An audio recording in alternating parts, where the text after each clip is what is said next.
Hello friends, clear tips മീഡിയയുടെ പുതിയൊരു വീഡിയോയിലേക്ക് എല്ലാവർക്കും സ്വാഗതം. ഇന്നത്തെ വീഡിയോയിൽ മൈഗ്രെയിൻ എങ്ങനെയൊക്കെ തടയാം എന്നുള്ള കുറച്ച് കാര്യങ്ങളാണ് പറയുന്നത്.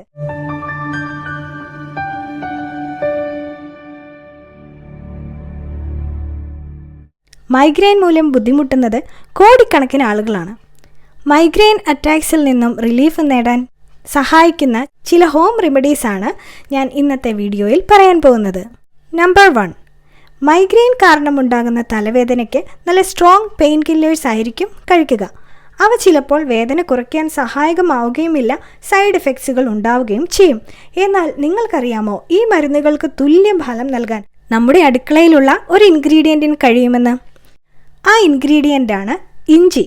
ഇഞ്ചി ഒരു വേദന സംഹാരിയായി ഉപയോഗിക്കുന്നത് മൂലം ഉള്ള ഗുണം എന്തെന്നാൽ, മൈഗ്രെയിൻ്റെ റിലീഫിനായി ഉപയോഗിക്കുന്ന സുമാട്രിപ്റ്റൻ, കോഡീൻ തുടങ്ങിയ മരുന്നുകളെ അപേക്ഷിച്ച് സൈഡ് എഫക്ട്സ് വളരെയധികം കുറവാണ് എന്നതാണ്. ഇത് ശാസ്ത്രീയമായി പരീക്ഷിക്കപ്പെട്ടതും തെളിയിക്കപ്പെട്ടതുമാണ്. ഇനി എങ്ങനെയാണ് ഇത് ഉപയോഗിക്കേണ്ടത് എന്ന് പറയാം. പൊടിച്ച ഇഞ്ചിയാണ് ഇതിനു വേണ്ടി ഉപയോഗിക്കുന്നത്. ഇഞ്ചി പൗഡറാക്കുന്നതിന് ആദ്യം ഇഞ്ചി തൊലി കളഞ്ഞ് ചെറിയ കഷ്ണങ്ങളായി മുറിക്കാം. അത് ഒരു മിക്സി ഉപയോഗിച്ച് ക്രഷ് ചെയ്തെടുക്കുക. ഇത് വെയിലത്ത് വെച്ച് ഉണക്കിയെടുത്തു കഴിഞ്ഞാൽ പിന്നെ മിക്സിയിൽ വീണ്ടും പൊടിച്ചെടുക്കാവുന്നതാണ്. ഇങ്ങനെ പൊടിച്ച് സൂക്ഷിച്ചു വെച്ചിരിക്കുന്ന ഇഞ്ചിപ്പൊടി ചെറിയ ചൂടുവെള്ളത്തിൽ അല്പം തേനും നാരങ്ങയും ചേർത്ത് ആണ് കഴിക്കേണ്ടത്. ഇത് തലവേദന വന്ന് കൂടിക്കഴിയുമ്പോൾ അല്ല കഴിക്കേണ്ടത്. മൈഗ്രെയിൻ ഉള്ളവർക്കറിയാം, അതിൻ്റെ സ്റ്റാർട്ടിങ്ങിൽ തന്നെ ചില ലക്ഷണങ്ങൾ ഉണ്ടാവും. കോൺസ്റ്റിപ്പേഷൻ, മൂഡ് ചേഞ്ചസ്, കഴുത്തിന് സ്റ്റിഫ്നെസ് തോന്നുക, യൂറിൻ പാസ് ചെയ്യാൻ കൂടുതലായി തോന്നുക, ഫുഡ് കഴിക്കാൻ കൂടുതൽ താല്പര്യം വരിക, ഫ്രീക്വൻ്റായി യോൺ ചെയ്യുക, ഇങ്ങനെയൊക്കെ ആവാം ചില ലക്ഷണങ്ങൾ. മൈഗ്രെയിൻ അറ്റാക്ക് വരാൻ പോകുന്നു എന്ന് തോന്നുമ്പോൾ തന്നെ ഈ ഇഞ്ചി ഉപയോഗിച്ചുണ്ടാക്കിയ ഡ്രിങ്ക് കുടിക്കണം. എന്നാൽ അത് വളരെ ഫലപ്രദമായിരിക്കും. പക്ഷേ ഒരു കാര്യം ശ്രദ്ധിക്കണം, തലവേദനയ്ക്ക് ഒരാശ്വാസം എന്ന നിലയിലാണ് ഇത് ഉപയോഗിക്കുന്നത്. തലവേദനയും മൈഗ്രെയിനും ഒക്കെ ചിലപ്പോഴെങ്കിലും മറ്റെന്തെങ്കിലും സീരിയസ് അസുഖങ്ങളുടെ ലക്ഷണമാവാനും സാധ്യതയുണ്ട്. അതുകൊണ്ട് മൈഗ്രെയിൻ ഹെഡേക്സ് നീണ്ടു നിൽക്കുകയാണെങ്കിൽ തീർച്ചയായും ഒരു ഡോക്ടറെ കാണേണ്ടതാണ്. നമ്പർ 2, ഇനി ചെയ്യാവുന്ന ഒരു കാര്യമാണ് കോൾഡ് കംപ്രസ്. ഒരു ഐസ് പാക്ക് ഉപയോഗിക്കുകയാണെങ്കിൽ നല്ലത്. തലവേദനയ്ക്ക് ആശ്വാസം ലഭിക്കാൻ കോൾഡ് കംപ്രസ് സഹായിക്കും. നമ്പർ 3, കഫീൻ അടങ്ങിയ കോഫി കഴിക്കുന്നത് ചെറിയൊരു ആശ്വാസം നൽകും. മൈഗ്രെയിൻ്റെ മരുന്ന് കഴിക്കുന്നവരാണെങ്കിൽ ആ മരുന്ന് ശരീരത്തിലേക്ക് അബ്സോർബ് ചെയ്യാൻ കഫീൻ സഹായിക്കും.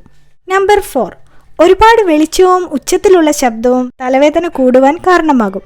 അങ്ങനെയാണെങ്കിൽ ഒരു ഇരുട്ടുള്ളതും ശബ്ദമില്ലാത്തതുമായ ഒരു മുറിയിലിരിക്കുന്നത് നല്ലതായിരിക്കും. നമ്പർ 5, മൈഗ്രെയിൻ അറ്റാക്ക് ഇല്ലാത്ത നോർമൽ അവസ്ഥയിൽ വ്യായാമം ചെയ്യുന്നത് ശീലമാക്കുക. ഇത് ശരീരത്തിലെ സ്ട്രെസ് കുറയ്ക്കുവാനും നല്ല ഉറക്കം കിട്ടുന്നതിനും സഹായിക്കും. മാത്രമല്ല, വേദനയോടുള്ള ശരീരത്തിൻ്റെ ചെറുത്തു നിൽക്കലിനെ സഹായിക്കുകയും ചെയ്യും. പക്ഷേ മൈഗ്രെയിൻ ഉള്ള സമയത്ത് എക്സസൈസ് ചെയ്യരുത്, അത് വേദന കൂടുവാൻ കാരണമാകും. നമ്പർ 6, മൈഗ്രെയിൻ ഇല്ലാത്ത സമയത്ത് dark green vegetables, whole grains, nuts ഇവയൊക്കെ കഴിച്ചാൽ മൈഗ്രെയിൻ വരാതിരിക്കാൻ സഹായിക്കും. കാരണം ഇവയിൽ മഗ്നീഷ്യം അടങ്ങിയിട്ടുണ്ട് എന്നതുകൊണ്ടാണ്. Number 7, last but not least, വെള്ളം ധാരാളമായി കുടിക്കുക. വെള്ളം കുടിക്കുന്നത് മൈഗ്രെയിൻ വരാതിരിക്കാൻ വളരെയധികം സഹായിക്കും. അത് എനിക്ക് വ്യക്തിപരമായി അനുഭവമുള്ള ഒരു കാര്യമാണ്. വെള്ളം കുടിക്കുന്നത് കൊണ്ടുള്ള നിരവധി പ്രയോജനങ്ങൾ എക്സ്പ്ലെയിൻ ചെയ്തുകൊണ്ടുള്ള ഒരു വീഡിയോ ഇതിനു മുൻപ് ഞാൻ ചെയ്തിട്ടുണ്ട്. അതിൻ്റെ ലിങ്ക് ഡിസ്ക്രിപ്ഷനിൽ കൊടുത്തേക്കാം. അപ്പോൾ ഈ വീഡിയോ നിങ്ങൾക്ക് ഇഷ്ടപ്പെട്ടെങ്കിൽ ലൈക്ക് ചെയ്യുമല്ലോ. ഇങ്ങനെയുള്ള യൂസ്ഫുൾ ടിപ്സുമായി അടുത്ത വീഡിയോയിൽ വീണ്ടും കാണാം. Thank you.